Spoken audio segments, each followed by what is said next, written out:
Every morning the world starts quietly, one soft light at a time. Homes flicker awake, shops open. People take those first small steps into a brand new day. And in all of that ordinary movement, there's something kind of extraordinary. A moment worth noticing, a spark you feel before you even name it. Sometimes it's quiet, sometimes it's small, but kindness shows up right on time. And every morning we choose to show up with you so we can look for that spark together. Good morning. I'm Matt Roof, the Uncommon Kindness Guy, and this is Kindness Rising. Let's rise together.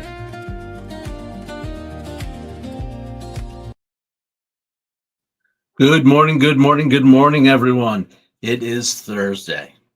No, it's not Thursday. It's Wednesday. What day is it? We don't know, because lately it feels like the world is running at a speed that isn't quite human. Headlines fly, takes fly, and reactions arrive before information does. Everything feels sped up, compressed, and accelerated.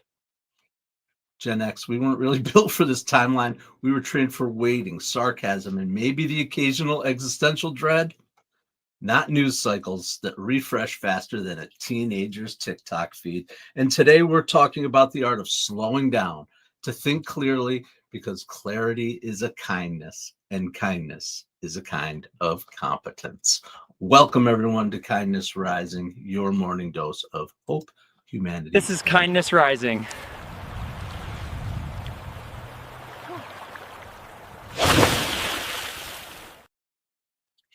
All right. Welcome, everybody. I hope everyone's having a great day today, getting up and getting after it. It is Wednesday. Get involved in the comments. Say hello in the chat, please. I would love to talk to you. I want to know what you're thinking. I want to hear from you. I want to give you a place to come to feel safe, to feel connected. That's what Kindness Rising is. Good morning, Roseanne Roof. Hello, mother. Yes, my mother is here. My mother shows up in the comments, always dropping her wisdom bombs for us, always asking us questions and thinking about things, using her experience and her expertise from, I won't say how many years, but many years, some years, mostly career of giving to the world of teaching, and she uses those. She's taught me how to teach, and I am doing that here every day. Thanks, Mom. Anyway, thank you all for joining. Don't forget to get involved in the comments. Today we're talking about two primary topics. The first is going to be talking about slowing down, slowing our roll a little bit. Man, have I been on a pace. I've been on a go, and the scrolling and all that kind of stuff. It's just been like, whoa, I needed to take a minute and slow down. So we're going to talk about that today. And we are going to talk about the Doomsday Clock. Have you guys seen the news about the Doomsday Clock? We'll talk about that in a little bit as well. Anyway, welcome everyone who's chosen to join us here on Kindness Rising. A little chance to bring some calm to our world, to rise above the noise. To rise above the noise. Yes, absolutely. And to maybe even sink below the noise, meaning to settle down a little bit. And today, I just gave a little clue, a little flash. We have a couple of friends joining us. Hello, everyone. I didn't have time to make videos with my friends, but they are here. Hello, everyone. Oh my gosh, I'm getting crazy. Okay, there's a reason why power tries to speed things up. I'm trying to keep it a little light today because speed overwhelms, speed disorients, and speed confuses. At high speed, people don't respond, they react. Boom, boom, we're reacting. No reflection, no thought, no consideration, compassion for another person or another point of view, no openness. Boom, react, no reflection. And that almost always creates mistakes, right?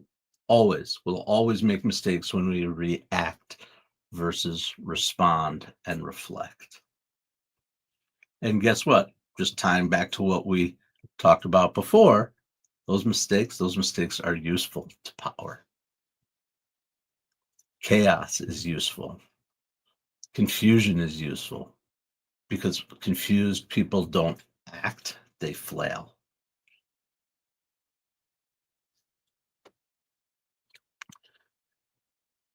Onlookers, they often say, everything's happening so fast. It happened so fast, right?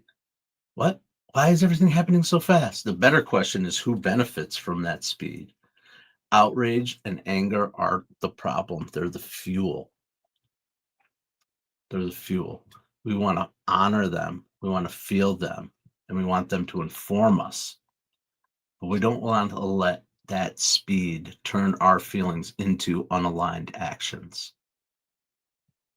We want to slow it down just enough to make sure that we are taking aligned action. Because outrage without alignment, without the right action, that's going to lead to burnout. But outrage with clarity, with focus, with understanding, that can change history. So feel it. Feel whatever you're feeling, but slow it down. Because remember, values are core.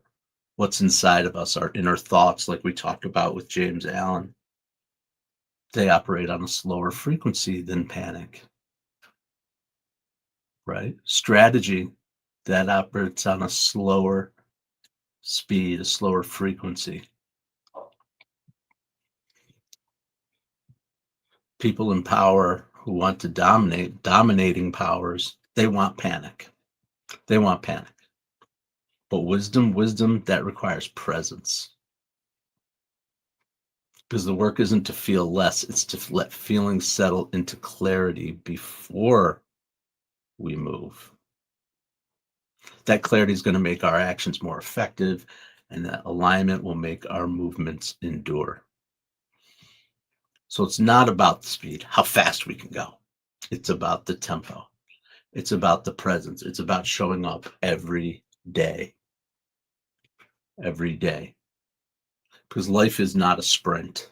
It's not a sprint. It's a marathon. Right? Pacing, tempo. Sometimes we speed up, sometimes we slow down. But the key is that we dictate the pace. We dictate the pace in ourselves, and we don't allow the narrative to dictate the pace for us. I have struggled with that over the past few days, frankly. I know that. I see it within myself. The constant need to check what's happened next, who said what, where's he going, what's she doing. Constant. And this time it's really hard. It's hard to avoid that. But I'm making focused efforts to slow down, to remove myself from this, to create rather than consume, to share rather than to just take it all in. That's a choice that everybody can make. To speak up, to share their points of view, whatever your point of view is. Sharing, having dialogue, asking questions, those are the things that are going to help us to move forward with a nice, even tempo. Good morning, Peg Singh Chef K. Oh my goodness, I can't say your name, but hello, friend. Welcome to Kindness Rising. We are glad you are here. All of us here at Kindness Rising. Good morning, Mike Sullivan. How you doing, buddy? I dropped something. I got to pick it up. I'm just trying to bring it down a little bit. The past couple days have been a little heavy, and we're just lightening the mood a little today as we head into the day with our friends. Hello, friend. All right. So as I said before, lately I've been losing my tempo, man. I've been over consuming, just ridiculous, scrolling like I'm training for the Olympics. I'm gonna win the scrolling championship. I dare you to race me. I can scroll faster. I can consume more faster than you can. Yeesh. I've been out of control. I know I have, but I am taking my control back. I'm taking my control back. Absolutely. Absolutely. And I have been taking it. Good morning, Curtis Pazza Jr.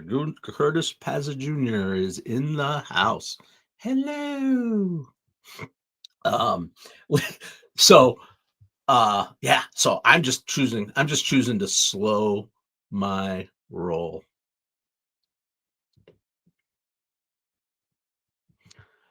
Sully, what do you got to say? Balance is the key. Balance is one of our 6 strings, pegs. Peg singing chef. I think I got it figured out. Are you the singing chef? Where do you chef and where do you sing? Yeah. Balance is key. Balance is one of the 6 strings of kindness rising. What we talk about here: kindness, balance, action, curiosity, self-awareness, and growth. Absolutely. So seems like perhaps Peg, you are aligned. Please subscribe to the channel. Join us here every day, 7:30 a.m. Eastern. So Miss Peg, I'll call you Miss Peg. Yes, Miss Peg. With the butterfly Miss Peg. Absolutely. All right. Tony Robbins went to the Melania movie event, Sully. I didn't know that. I mean, I know there's a Melania movie, and I know that what I have seen, has not been received very well lately. Of course, in my scrolling, I came across that little tidbit, right? Brett Ratner's directing. He's had his own story, I think. So probably there's some struggle within the industry to support that. He's been connected to things that people are not enamored with. And I saw another bit of information about the movie in, I forget what, a big theater that you would recognize the name of that was hosting the movie sold 1 advanced ticket for it. I forgot which one it was, but yeah. So it's going to be interesting to see how that all plays out. Meditation, chai tea. Chai tea helps too, but also Tai Chi. Chai tea or Tai Chi? I don't know. Mom, Tai Chi. Are you doing Tai Chi, Mom? I knew you were doing yoga, but are you into the Tai Chi now? I didn't know that. Contemplation, silence. Those disciplines. Yes, those are the disciplines. My wife is the singing chef. Okay. All right. Sully, Melania and Tony Robbins are neighbors. That does not surprise me. That does not surprise me. But yeah, I don't know. I have to admit that I'm morbidly curious about it. I've always been a little curious about her for a variety of reasons, but I might at least try to check it out when I don't have to pay for it. It comes out on, I think it's on Apple, right? Apple, everyone? Is it Apple?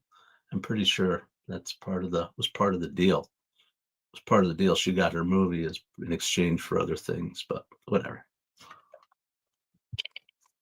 That's the way it's always been. That doesn't bother me as much as other things.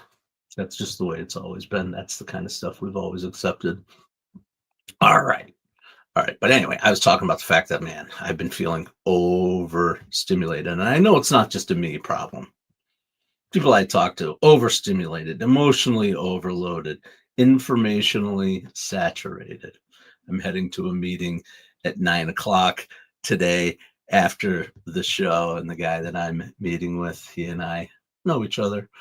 We haven't connected in a while, but when we reconnected, it was the first thing we talked about. Was like, oh my God, dude, how overwhelmed are you right now? Absolutely. Well, let's try to get together, connect, and bring it down a little bit for each other to find a little bit of peace. a little piece together. So that's what I'm doing when I make connections now. I'm looking for people to connect with that will help me to be at peace, to not enrage. And I know a lot of people who are out there feeling the same way. So that's my action to combat my scrolling and my thoughts that are just a spiral, my downward spiral, not my upward spiral.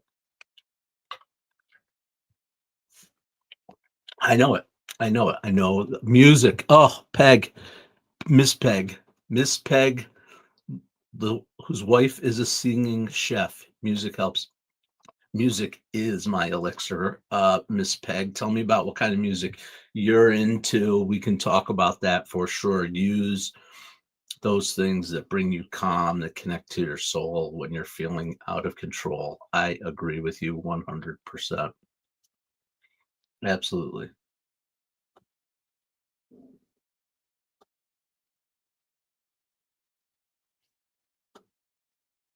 Absolutely. Sorry, I was taking a breath, looking at my notes here for a second while I absolutely mood is a huge part of it, right? Right?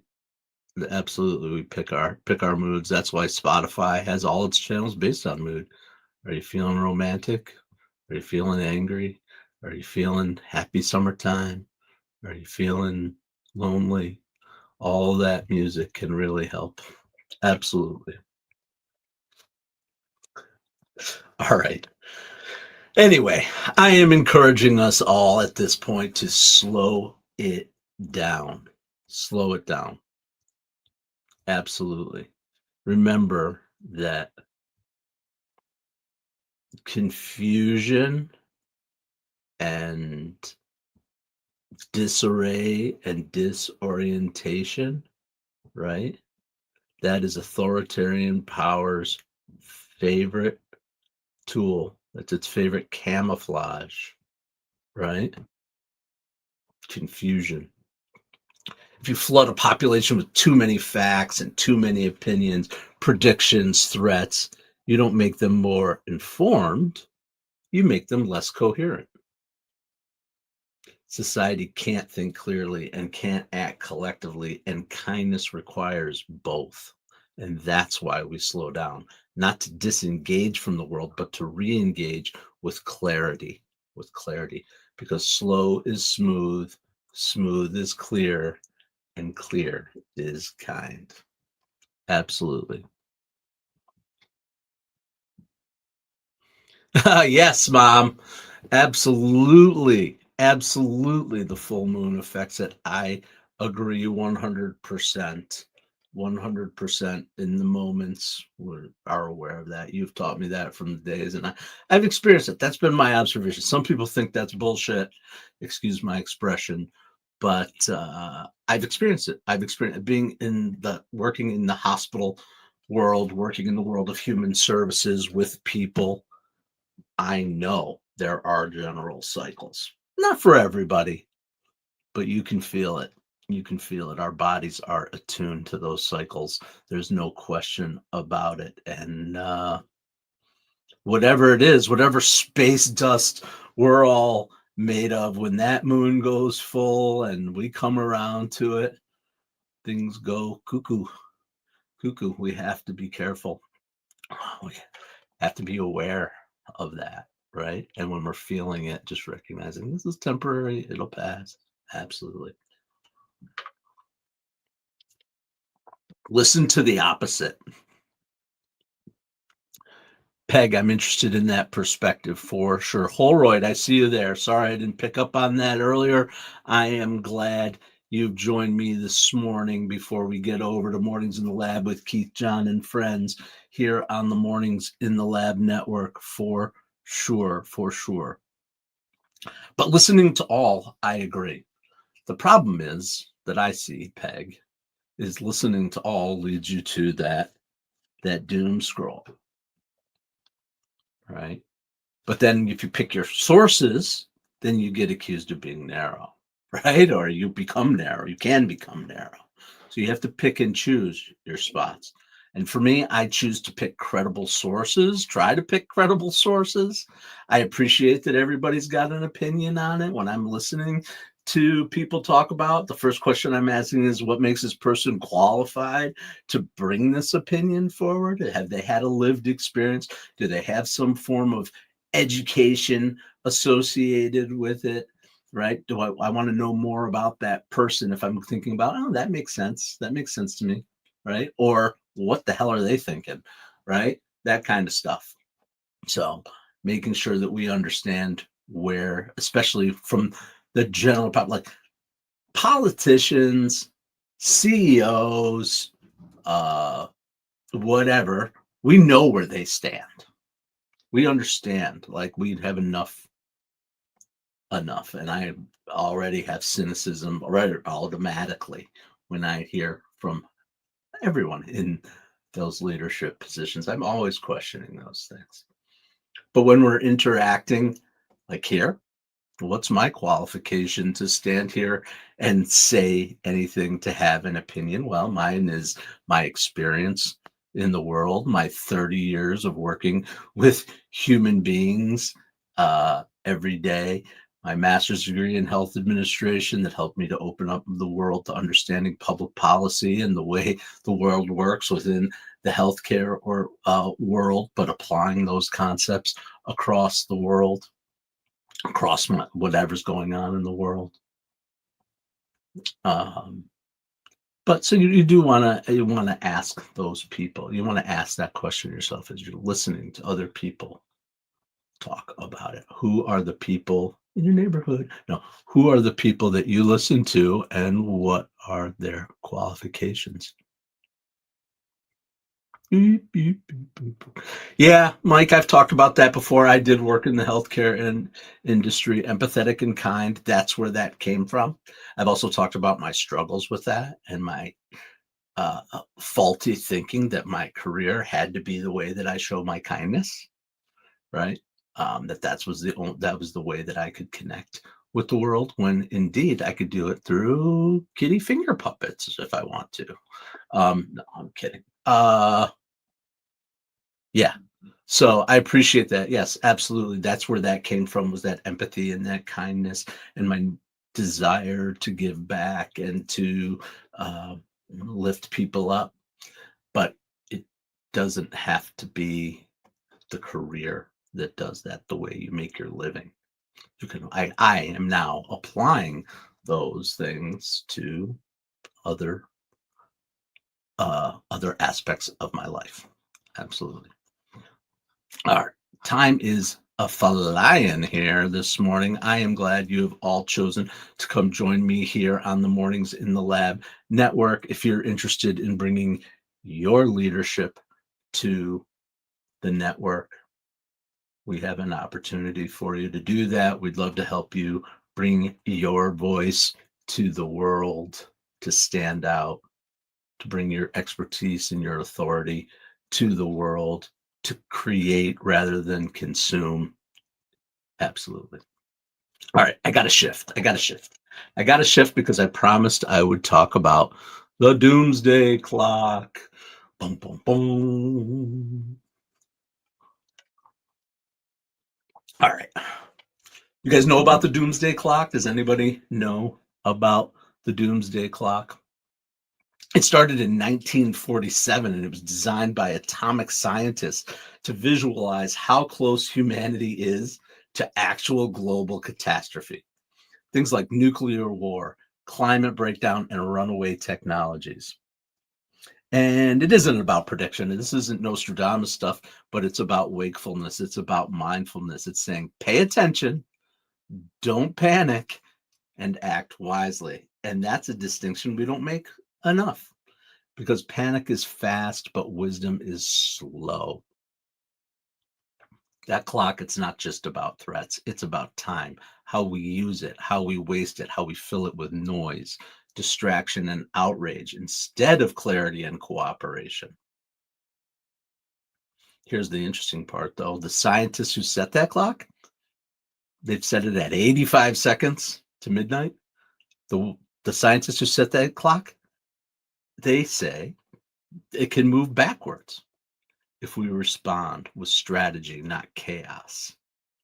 And that's the tie to today's theme, that speed isn't strength. It causes confusion, but clarity is strength, alignment is strength, kindness is strength, and going slow and thinking about things, bringing the temperature down a little bit. Holy moly, did you guys hear that? Apparently my coffee is doing its work in the belly. That was one of the louder ones I've ever experienced, moving around in there. Oh no. All right. Anyway, the Doomsday Clock that wants us to do if it wants us to do anything, it wants us to stay awake without losing our mind and to remember that humanity doesn't run well at panic speed. We run well when we're thoughtful, because slow is smooth, smooth is clear, and clear is kind. That's today's. No help? What's no help? Curtis Paza Jr., no help. I'm not helping you? You need help. What's not helpful to you, buddy? I want to be here helpful. I want people to join here and to be connected in the community. And I also like to give a little takeaway, a little something for us to think about as a group, these kind of things that help us to stay centered, to stay grounded in confusing times. Pause. Pause before you assume. We all bring our biases to things in the world, but if we take a moment to pause, perhaps we can learn to question those biases, listen, and grow. And listening is the next thing. Always listen before you judge. Even to the rage, pick through and see what's really going on underneath there. Ask before you react. That is something that I'm working on deeply in my professional world, in my personal world. No snap reactions. Ask a question first, whatever it is, a basic question that gives you the time to pause and reflect, which is the next thing. Reflect before you conclude. And lastly, care before you decide. Make sure what you're deciding is truly aligned with what your values are, right? Because it's not about softness. It's about precision. It's about deciding what we want to do intentionally rather than in a reaction or a response. That's the message for today. Slow it down. Slow is smooth, smooth is clear, and clarity is kind. We'll have clarity within ourselves, clarity within the world. And if more of us do that, I believe we'll be headed towards a better place of peace and harmony. I'm not Pollyanna about it. I understand there will always be conflict, and there should be. A good society has conflict, has different points of view, has Arkanoid, welcome. Welcome. Glad you're here. Slowly I step. Absolutely. Count to 10. Love those things. Absolutely. And Arkanoid, by the way, I love your name. I have to assume that it's based on the 80s video game. Is it based on the Niagara Falls? That's where you're from? I've been there. Been there, done that. I love the art park up there. It's near Niagara Falls. You know the art park? You own Arknoid? What do you mean you own it? I own it too. I play it. I have it on one of my little video games. Anyway, we're winding down here. Arknoid, I hope you'll come back tomorrow morning, 7:30 a.m. Eastern, right here at Kindness Rising. And we'll talk more about retro video games and owning arcades. Curtis, I hope you come back. Sully, I know you'll be here. Roseanne, I know you'll be here. And anybody else that's out there, come on back. 7:30 a.m. Eastern every weekday. Remember, we don't control the timeline, but we do control the tempo. In confusing times, clarity is kindness, pacing is courage, and presence is resistance. Fear wants us to speed up. Outrage wants us to speed up, but wisdom slows us down. Slow is smooth, smooth is clear, clear is kind. So until tomorrow, stay uncommon and stay kind. Okay, Matt, we got the memo about the Kindness Rising promo, but what exactly are we promising people? And is there craft services? Hey, I need snacks too.